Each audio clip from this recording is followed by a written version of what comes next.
तो आज की सच्ची घटना को आप लोग सुनेंगे तो आपके रोंगटे खड़े हो जाएंगे और अपने पैरों तले ज़मीन खिसक जाएंगे। तो चलिए दोस्तों कहानी को स्टार्ट करते हैं। तो दोस्तों आज आप लोग जान ही रहे हैं 2025 में कुंभ मेला लगा हुआ है। तो एक औरत दोस्तों कुंभ मेला में गंगा स्नान कर रही थी दोस्तों। और वो स्नान करके जैसे वो निकलती है तो आप और एक सामने एक साधु बाबा को देखती है। साधु बाबा के भेष में एक मनुष्य को देखती है तो उसको पैरों तले अपना ज़मीन खिसक जाता है। और वो साधु का भी उसको देख के उसको उस औरत को देख के अपने पैरों तले ज़मीन खिसक जाता है। चलिए इस सच्ची घटना को कहानी को शुरू से अंत तक जानने की कोशिश करते हैं, सुनते हैं। तो चलिए आप लोग अगर इस चैनल पे नए आए हैं तो चैनल को सब्सक्राइब करके और अपने रिश्तेदारों संगी संबंधों को वीडियो को ज़रूर से ज़रूर शेयर कर दीजिए ताकि उन लोगों को भी ये वीडियो और ये घटना अच्छे से जानकारी प्राप्त हो। चलिए इस घटना को विस्तार से जानने की कोशिश करते हैं। तो दोस्तों होता क्या है दोस्तों, एक परिवार की एक औरत होती है दोस्तों। वो औरत अपने पति अपने बाल बच्चों के साथ अपना महाकुंभ मेले में जाती है गंगा स्नान करने के लिए। जैसे वो गंगा स्नान करने के लिए महाकुंभ पे जाती है तो वो देखती है कि वहाँ पे स्नान कर रही थी और करते करते वो तो उसका स्नान हो जाता है और वो भींगा कपड़े से अपने बाहर निकलती है। और बाहर निकलती है तो देखती है उसके सामने एक साधु के भेष में एक पुरुष खड़ा हुआ है। और वो देख के उसको जब सबसे पहले उसका पैर छूता है और माथे पे ऐसे ऐसे करता है। जैसे ऐसे करता है तो वो चौंक जाती है कि आखिर ये साधु बाबा मुझे क्यों प्रणाम कर रहा है। और साधु बाबा और रोने लगता है, फुट फुट के साधु अपना रो रहा था। जैसे ही साधु रो रहा तो उस औरत का जो शांति नाम था वो कुछ भी समझ नहीं पाती है कि ये साधु बाबा क्यों रो रहे हैं, आखिर क्या वजह होगी। तो चलिए इस कहानी को विस्तार से जानने की कोशिश करते हैं। तो जैसे वो औरत शांति देवी के पैरों को छू के रो रहा था तो शांति देवी कुछ भी समझ में नहीं पाया, कुछ भी उसको समझ में ही नहीं आ रहा था आखिर हो क्या रहा है। जैसे ये घटना धीरे धीरे आस पड़ोस के और भी लोग देख रहे हैं तो आखिर उतने से बहुत सारे लोग देख रहे हैं तो ये लोग क्या सोचेंगे और बाकी लोग क्या सोचेंगे, वो कुछ भी साधु अपना परवाह नहीं कर रहा। बस अपना पैर में उसका पैरों पे गिर जाता है और आप माफ़ी मांगने लगता है कि मुझे शांति मुझे माफ़ कर दो। और ऐसे करके वो माफ़ी मांगने लगता है तो शांति देवी उसको कुछ भी समझ में नहीं आ रहा था आखिर क्या हुआ इस घटना में। तो जैसे इतना सा भीड़, जैसे ही वो रो रहा था साधु बाबा बहुत बहुत जोर जोर से रो रहा था तो सामने उस शांति देवी का पति था जो कि सामने आके बोलता है कि साधु बाबा, साधु जी अगर आपको कुछ चाहिए तो मुझे कुछ मदद चाहिए तो कुछ भी चाहिए तो मुझे बोलिए, मैं आपकी मदद कर देता हूँ, आप ऐसा क्यों रो रहे हैं। तो साधु जैसे ही वो सुनता है कि इसका पति है तो साधु समझ जाता है तुरंत कि उस शांति देवी का दूसरी शादी हो गया, ये सारा मामला समझ जाता है। और जैसे वहाँ से जाने लगता है वो समझ के और कुछ नहीं बोलता है, चुपचाप वहाँ से जाने लगता है। तो हुआ क्या था दोस्तों, शांति देवी और ये साधु का कुछ दिन पहले मतलब एक मेले में गए थे घूमने के लिए। और एक मेले में जैसे उन लोग घूमने के लिए गए थे तो वहाँ मेले में घूमते जानते हैं बहुत सारे लोग मेले में घूमने जाते हैं तो बहुत सारे लोगों का बहुत सारा शौक होता है। जैसे उसका वैसा शौक था कि वो किया था ना दोस्तों, वो जो साधु था उसका साधु का रमेश पांडे नाम था। और साधु का रमेश पांडे नाम था तो वो मेले में जाके वो हाथ में एक गोंदना जान रहे टेटू बनाया हुआ था। टेटू शांति देवी भी बनाई थी और वो जो उस साधु का नाम रमेश पांडे था और रमेश पांडे जी भी बनाए हुए थे। तो गोंदना को देख के वो पहचान जाती है। तो चलिए दोस्तों कहानी को आप लोग यहाँ तक सुने हैं तो आपको विस्तार से मैं बता देता हूँ कि हुआ क्या था। तो एक पूरा हमारा झारखंड और झारखंड बिहार बंगाल ऐसे हमारे भारत में बहुत सारे राज्य हैं।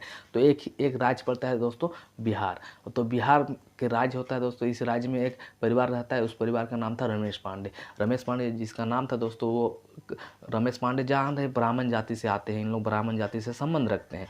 तो ये होता क्या है ना कि जैसे कि ये बचपन से ही पूजा पाठ में काफ़ी ज़्यादा मतलब दिलचस्प ले रहा था। ये जो रमेश पांडे जी थे वो पूजा पाठ में काफ़ी ज़्यादा दिलचस्प ले रहे थे। इसका मतलब भगवान के प्रति काफ़ी लगाव था, ये हमेशा पूजा पाठ में लीन रहते थे। तो धीरे धीरे इसका माता पिता भी सोच रहे कि पूजा पाठ में काफ़ी ज़्यादा लीन हो रह रहे हैं तो क्यों ना इसको शादी कर दिया जाए, गृहस्थी तो शादी कर देंगे तो ये पूजा पाठ से थोड़ा दूर हो जाएगा, अपना घर गृहस्थी के ऊपर निर्भर हो जाएगा। तो ऐसे ही करते करते उसके माता पिता शादी कर देते हैं। शादी कर देने के बाद भी उसका वही दिनचर्या था। और इसका दिनचर्या ये था कि लोगों के घर में किसी घर में कथा प्रवचन करना, कथावाचक करना, किसी घर में शादी ब्याह का जो मंत्र पढ़ते हैं वो शादी ब्याह कराना, यही सब काम था। और इसी से उनका घर गुजारा चल रहा था रमेश पांडे जी का। तो जैसे घर गुजारा चल रहा था तो इसका माता पिता उसको शादी कर दिया और शादी करने के बाद भी वही सेम प्रोसेस था। तो एक रोज़ हुआ क्या, ये रमेश पांडे जी अपना पत्नी से कहते हैं शांति देवी से कि मैं हरिद्वार जा रहा हूँ, वहाँ पे कुछ काम है।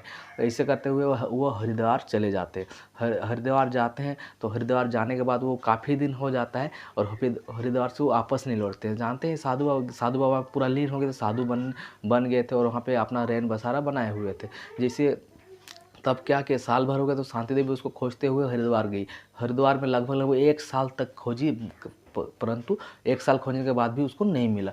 तो जब शांति देवी वापस आ गई, जब उसका पति वहाँ पे नहीं मिला, तो वो वापस आ गई अपने गाँव पे। जैसे वो अपने गाँव पे वापस आ गई तो उसके सास ससुर के साथ रहने लगे। धीरे धीरे सास ससुर के साथ रहने लगे तो उसका सास ससुर इतने सदमे में आ गए शांति देवी की और रमेश पांडे जी के माता पिता इतने सदमे में आ गए कि उन लोग के 4 साल के उपरांत उन लोग का देहांत हो गया।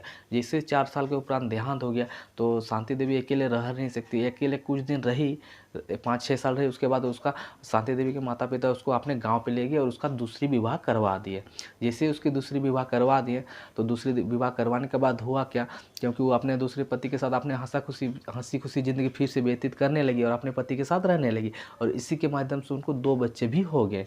जैसे 2 बच्चे हुए तो अपने पति परिवार के साथ रहने लगे। और एक दिन ऐसा हुआ कि 2025 आ गया। 2025 आने के बाद वो अपने पति और बाल बच्चों के साथ कुंभ मेला में घूमने गई अपना प्रयागराज दर्शन के लिए।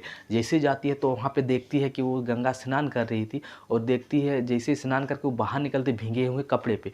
तो जैसे भीगे हुए कपड़े पे वो बाहर निकलती है तो वहाँ देखती है एक साधु बाबा उसके सामने खड़े हैं और उसको देख के फूट फूट के रो रहे हैं।